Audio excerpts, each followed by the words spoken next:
Monsieur cordial, bonsoir et bienvenue à Saint-Léonard pour le début des playoffs demi-finale de Ligue nationale masculine. On a le plaisir d'être avec vous ici à Fribourg pour l'acte 1 du match entre Olympique et les Tigres de Lugano. À mes côtés, Marc Auvernay. Marc, bonjour. Oui, bonsoir Fabrice. Marc, on va peut-être faire une rapide synthèse des quarts de finale avec quand même une demi-surprise, élimination du BBC Montais qui avait dominé une partie de la saison, notamment en remportant la Coupe de la Ligue.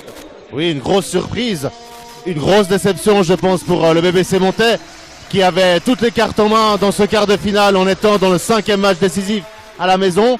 Malheureusement pour les Montaisans, eh bien, ils n'ont pas su assumer à la fois leur rôle de favori et puis la gestion de leurs 4 étrangers. Voilà, moi j'ai vu le match, j'ai pas été choqué par l'arbitrage.